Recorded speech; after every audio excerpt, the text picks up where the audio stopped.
been a wonderful week. I've been going to these CFO camps now for 20 or 30 years. I can't remember how long, but I never was in one better than this one. We've been having some Pentecosts. We used to call them Pentecosts once in a while. I remember one down at Canuka that was a whale of a Pentecost, but it wasn't any better than this. This didn't have those some of those astonishing things, but we had just as much love as I've ever seen anywhere. Indeed, there hasn't been a single discordant note or negative word in my presence this whole week. It's the most perfect week I ever saw. Right? Isn't that wonderful? 100%. 100%. That's wonderful. Well, now we've had a foretaste of heaven. No, that isn't it. We've been in heaven. That's just the way heaven is. And now we have to go back to the world. We're like those Peter, James, and John up there on the Mount of Transfiguration when they didn't want to leave there and go back down there into that ordinary world again. But we've got to. But Jesus went with them down that hill, and he'll go with us down that hill. Now, I've got a shock this morning. I want to talk to you all day, and I've only got 20 minutes. Why, that's hardly long enough to get your mouth open. And these old bellows of mine don't get pumping for the first 20 minutes. Now, a good many of us, I wonder how many of us, maybe like to testify just with the right hand, have been able to get rid of some burden or something that worried you, some trouble here, so that you could sing, roll away, roll away, roll away. How many of you can sing that? Now, that's pretty good. And the rest of you, I think, will be able to get a roll away before long. It's on the way out anyhow, rolling anyhow. Now, in these few minutes, I've got to tell you some things, or try to, because when I asked for questions last night, it was too sudden. People hadn't expected that, and they didn't have them, so they gave them to me afterwards. And they're good ones. The first one is this. Why is literacy so important for the world? So I'll try to tell you in a little capsule. First of all, the illiterate man is hungry. They're hungry. And because they're getting hungrier, because they're illiterate, they're angrier. And when they get angrier, they're dangerous. And anyhow, Jesus has compassion on them. That's the real reason. And if we have Jesus in our hearts, we'd have compassion on them when they hear the little children moaning through the night and see them starving to death. Now, that's number one. Number two, they can't read the Bible if they can't read. The reason why America and Canada and Northern Europe, the Protestant areas of the world, have gone on ahead of the rest is because we want people to read the Bible. We want them to read the Bible because they're the only hope, if there is any hope for this world. If this universe isn't a great, big, meaningless a caricature or something just meaningless, the meaning is in the Bible. It's in Jesus Christ, and that's the reason we want them to read the Bible. Third reason why the church. Now, why should the church do it? If the government does it, it won't make them Christian while it's doing it. Can. Church and state divided. The Peace Corps boys and girls, if they're devout Christians, will do something, but they won't be able to do as much as they'd like to. But if the church goes out there and does it, it has a wide open door, and we can win people to Christ while we are there.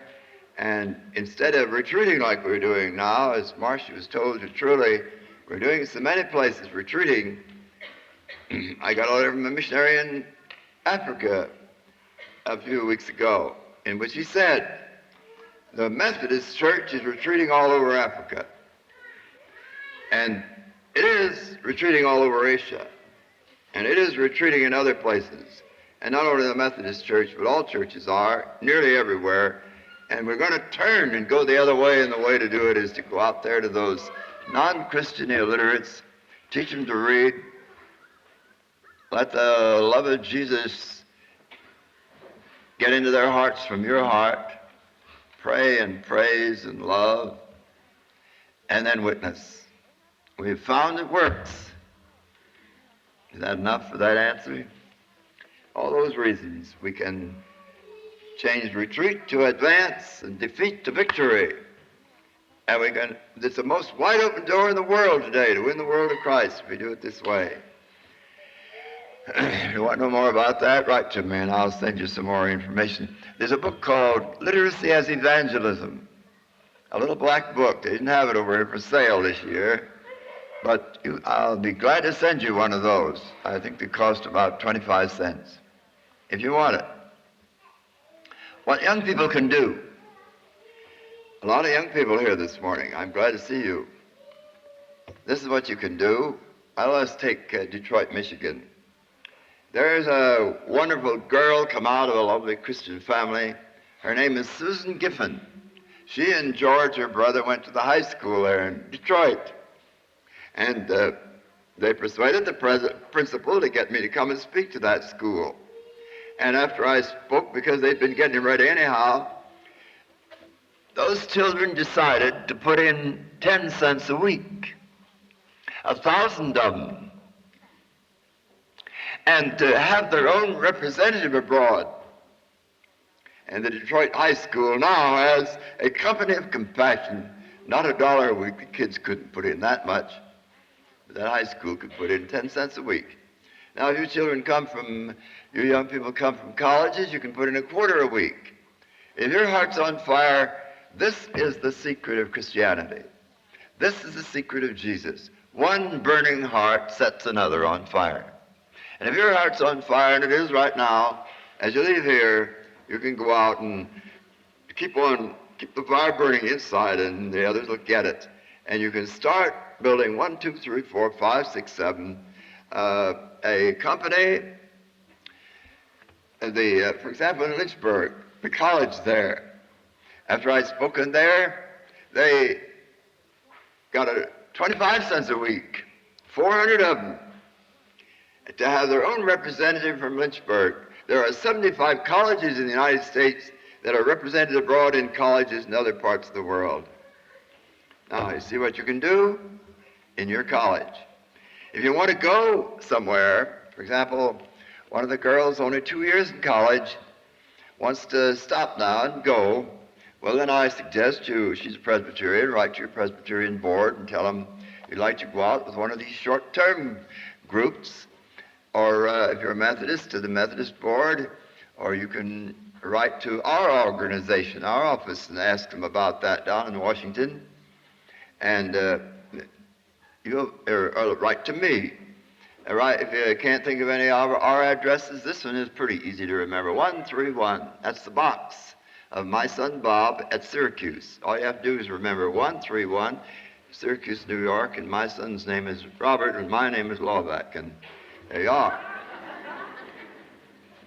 Maybe you didn't know my name was Laubach. Maybe you thought it was Laubach. I don't know what it is really myself yet. That's the trouble with our English spelling. You can't pronounce your own name. Now, and then if your heart's on fire, the only way to keep that fire burning is to get some more people with burning hearts around you. If you have a little group of 2 in your room, children, at school or at home, and pray, that's good. 5 or 6 is good. 7 is good. One lady came apologizing to me this morning. She said, I've only got 7 in my prayer group. And I said, my goodness, never have any more. That's perfect. 7 is the perfect number. You can't have more if you want to, or you can have less if you want to, but it's better to have a little prayer group in regular times. You've learned that here. If you want that fire to keep on burning, it's like this. There's a big fire of coals, hot coals, and they're all glowing hot. Pull one of them out and put it over here. How long will it be glowing by itself? Not very long. Each coal keeps the other hot. So get some coals around you to keep them out. Because you get out there, here's this hot coal thrown in the midst of cold coal, of black, frozen coal. Now, which wins? Either the other called puts that fire out or it sets them on fire. It can't be both ways. See? So go and set the others on fire. But don't be queer. You can be as religious as you want so long as you don't make people think you're a queer duck. And if they do, then that cancels them right off. Don't be outwardly different from the rest if you can help it, excepting, of course, where they do wrong. Jesus wasn't. He went and ate with the publicans and sinners, and he had a good time, and he enjoyed the weddings, and if they had any dances around, I'm sure he enjoyed them. He wasn't different, excepting in one great respect, and you know what that was. And that's what counts. Don't be different in other respects, only in one respect. Now, if you want to get more information about these companies of compassion, Jack Keppel sits right up here in front, and I don't know how he's got along with whether he got 20 or not last night, but I know he needs more than 20, and I'd like to have you, before you leave here, settle with yourselves this question: am I going to join Jack Keppel in this company of compassion for Indiana that'll be sending a representative out there to Liberia, or am I not? Don't just leave it up in the air. And I recommend that you do. That's one thing. If you want to do it in your own church, one lady said she's going back to Ohio, and she believed that in her area she could start that company. Then you need a little more information. And if you write to our office, so many offices, I don't know which one to tell you. This one I gave is all right, Box 131, Syracuse, New York, and say, I want a KIT, K-I-T. Can you remember that word? Not kitten, but KIT. And this KIT will tell you how to form a company of compassion. It has quite a number of different books in it. You can get it there. But you really don't need that. I hope that you heard enough here to know that all you have to do is start. Talk to somebody else, and then you two talk to Jack was telling me how his plan is. These two will each get 2 more, and these two more, and these 2 more, and pretty soon you got 100. By geometrical progression. That's a wonderful way that's the way we would save the world if everybody got on fire. If the fire didn't go out, the world would have been saved long ago, just by geometrical progression. Each one win one. And then you talk to your preacher, and then all of you talk it over and write to me. Now, don't be afraid of me. If anybody comes to you and says Frank Laubach wants all the money to go through his own organization, that's just the opposite of the truth. I don't care. I have only one loyalty, and that's the kingdom of God, and I want every channel in the world to be filled, flushed, overflowing, rushing out to save the world, instead of a little trickle or a dried up river like they have in California. That's the trouble with the world, big channels and nothing in them. So I won't stand for it if anybody says that I want just through my own channel. In fact, I don't want it in this channel if some other will take it. We'll take only those that nobody else will take. And yet we're perfectly willing. We wanted to get out there because some people write letters to you warning them about me, that I will take the money away from somebody else. I will not if I can help it. Now, let's go on a little bit further.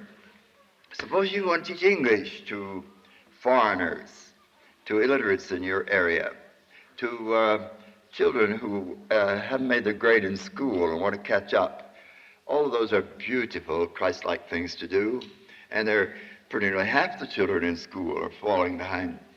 And an awful lot of them get so discouraged they'll drop out unless you help them. So this book here, called Streamline English, is Margaret Fisher still here? That's yours. But I couldn't find you, or at least I wanted to show it here. This book is a very good way to help remedial reading, and also to help illiterates in your area, and also to help foreigners. But here's a better one, although I haven't proven it yet. This one has been going now for the last 15 years. Great guns. Lots of people are using this. I'll bet you right in this room. And for remedial reading, I never heard it fail yet. I hope it never will. But this is a better one, I think. This called Learning English the New Way. I just think it. I know it, but I can't prove it yet. We're going to prove it in New York this year. If you want this one, Macmillan and Company publishes it. Or again, you can write to my son Bob, 131 Syracuse and get it, or Koinonia. I forgot to tell you that. Koinonia has all these things down in Baltimore. And you can get this there, and you can also get this there, Learning English the New Way, though Bob is publishing this. And I would love to have you try it, and if it works for you, write and tell me so. This one is 75 cents, and this one says it's $1.20. It's a bigger book. In fact, this is 2 books, and this is only 1 book. 2 in 1. So that's a wonderful thing to do here, or if you want to go abroad and do it, the greatest single opportunity to serve abroad today is to teach English. You don't have to learn their language at all. The world's crazy to learn English. Everywhere one goes, wherever there's a school opened, is it empty? It's thronged. There's a long waiting list, longer than the number of students. Everywhere, in every country. The only language they're compelled to learn in Russia, besides Russian, is English. The only language they're compelled to learn in communist China, besides Chinese, is English. And I don't blame them. I want English to become the world language. We need a world language. If we're going to have one world, we must have one language. Of course, we won't abandon the rest, not in the next 1,000 years, but everybody will learn 2 when they're little children. I'm off my subject too far now. Another very good book to learn, to have, it wasn't for sale here. Somebody slipped up. It's published in Syracuse. It's called Toward World Literacy. If you want to know all about it, that has nearer all about it than any other book yet. If I do say it myself, my son Bob and I wrote it. One half of it's about literacy, and the other half is how to write for new literates. And if you want to become an expert in this, you have to have that book. Then I have told you that you can get material in Koinonia and McAllister. I mustn't forget to tell you again, though maybe you heard it, that on the 16th of September, we're going to have the first workshop ever given of its kind. It will talk only about how to win souls while teaching them to read. It'll be called Literacy Evangelism in Koinonia from the 16th to the 25th, and if you want to come, you write now to Koinonia or to the next man whose name I'm going to give you, Franklin Hoff, Warren, Pennsylvania, and tell him it'll cost $40 for that week.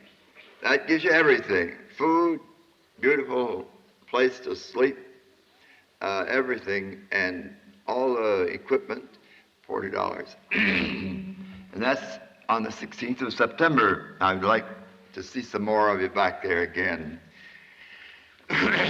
There are training places all over. I hope you have seen Margaret Fisher about it if you live anywhere around Indiana. She has been having training courses, and we'll have more in Indianapolis. They're, in fact, they're very close to us here. Louisville, Kentucky, the Carver School of Missions, Baptist part of a segment of the big, School of Religion down there. They have a good course in the summer. And then Asbury College, if you're a Methodist, that has an excellent course with Ruth Fest during the winter. And I won't go into the rest. New ones are coming up all the time. There's going to be a fine one in Kansas City this fall. Forget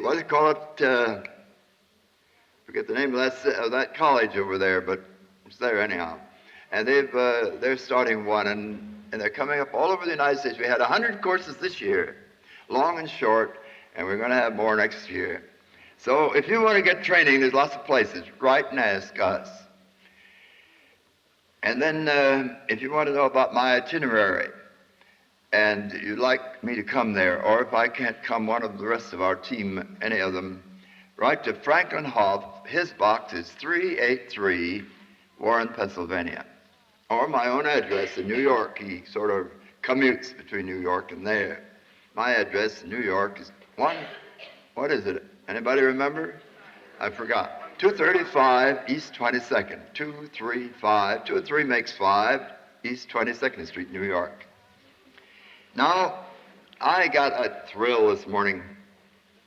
One of the ladies came to see me, and at first I didn't like it very well. She was interrupting me, but when she told me what she came for, I was just thrilled, and I'm going to pass it on. She said, I'm going home to start a company of women. She said, maybe it ought to be for women only. I really actually believe, I told the women's clubs in Washington not long ago, about a month ago down in Washington, D.C., the annual meeting there, I hope the women will take over the world before the men blow it up. We're going to blow it up if you don't hurry up and take it over. At any rate, the women could take over this army of compassion. That's a natural for women. You learn compassion from the time you have that little baby of 2 days in your arms, and you have it all your life. That's where compassion is born in women's hearts. So why don't you start the army of compassion? Take it over. A wonderful idea to me. And then I hope that you all got this.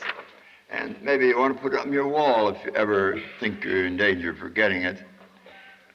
From the Sermon on the Mount, you don't mind the spelling. It happens to be my new spelling, but you can read that now. I improved it. The Sermon on the Mount, I've taken the Jesus way, this is called. The way of Jesus Christ, and the way he will save his world, the way he wants us to live. And if we get away from that even a little bit, we've lost the trail. But it's an awful hard thing to follow sometimes. Love your enemies, do good to them that hate you, pray for those who despitefully treat you, and die on the cross or die while they stone you like Stephen did, saying, Father, forgive them. And then forgive them yourself. The Jesus way. There are some of them up here, I see. Thank you, whoever made some new ones. For I think that is one of the things we learned in this camp. Now another thought. And CFO has two meanings. It does mean Camp Farthest Out, but that's rather enigmatical, esoteric, mysterious, mystical word. But the other meaning is this: Christ for others. And if you go out now from the camp, don't boast about it. They make you jealous. You make people jealous if you tell them how much better time you've had than they have. Don't make anybody jealous. Don't think about yourself. Don't boast about yourself. Don't talk about yourself at all. Forget yourself and think of Christ and others. Christ, others, Christ, others, Christ, others. And they'll love you for that. The more you think of others and help them, the more they'll love you. You want to be loved, young people? Then Kai-Hu everywhere you go. I told you, though, what that means. He was born in the camp, and it's got to get in the dictionaries. One of the things I hope you'll do is write to the dictionaries and say, why don't you put the word Kai-Hu in that dictionary? It's the most important word in the English language. Can I help you? Christ for others is the CFO. And then in your church, try to help your pastor. Pray for him. Get others to pray for him. I haven't time to talk about that little pamphlet, but in McAllister, I haven't mentioned them yet, have I? McAllister Publishing House, you can get all these books, and you can get that. I hope you can. They used to have it. That little leaflet, pray for your pastor. And pass it around, and he'll love it, and your church will love it. Be sure to have a prayer group in your church. And never pray against anybody, never be critical of anybody, just Christ for others. Be your pastor's right-hand man, the strongest, loveliest person in your church. Now, will you write to your congressman? Somebody asked me about that letter to the President of the United States, to the President and from the President. Yes, you can maybe grab it all you want to.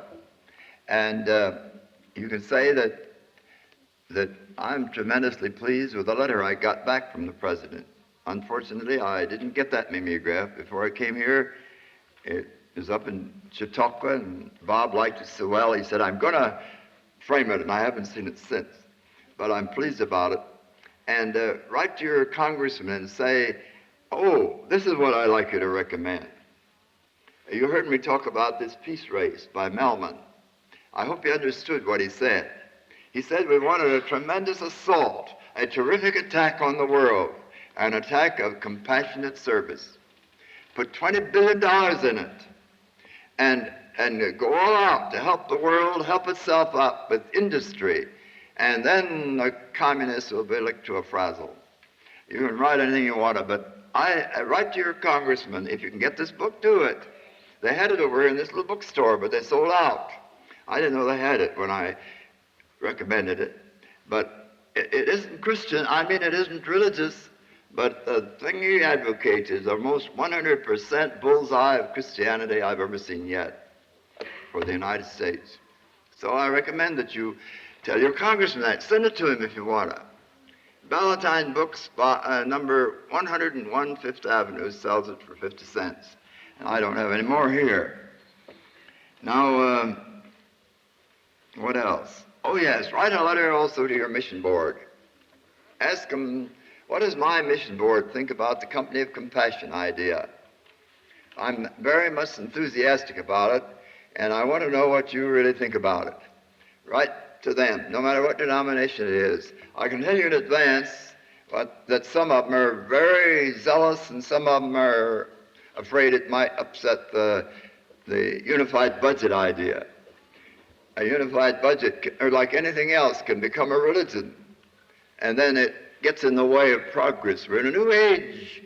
And the unified budget was all right in 1930 or 1940. It's all wrong now. I mean, it isn't enough now. It's all right, but we must have over above the Company of Compassion. It's that or nothing. I didn't say that to you this week, but I've said it to 1 million people. I don't have to say it to you, I don't believe. If anybody in this room knows any other way to save the world, or any other Christian way, or any other way, period, besides the one that I've recommended, stand up and tell us. Witch hunt, bombs, missiles, SWAT.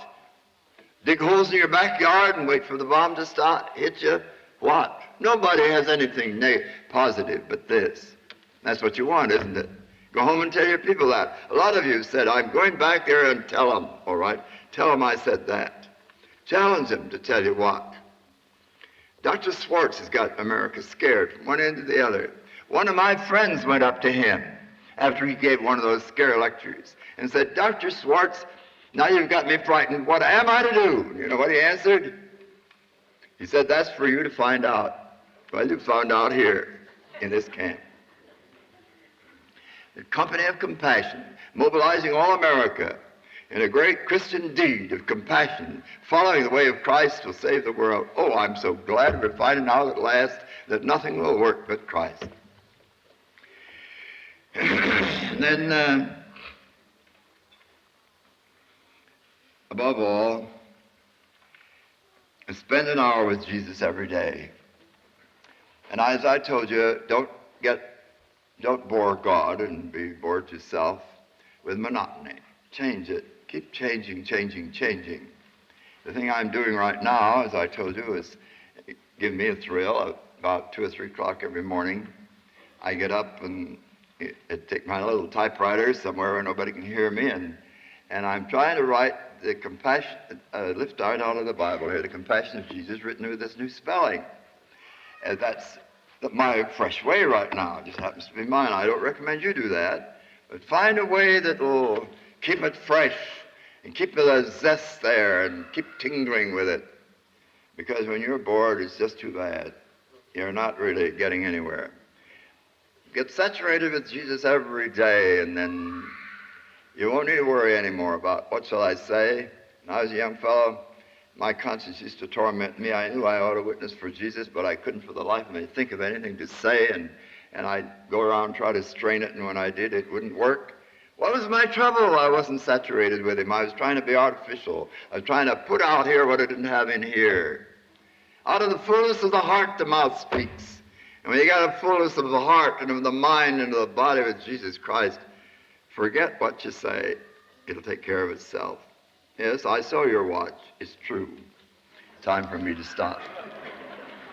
Let's pray.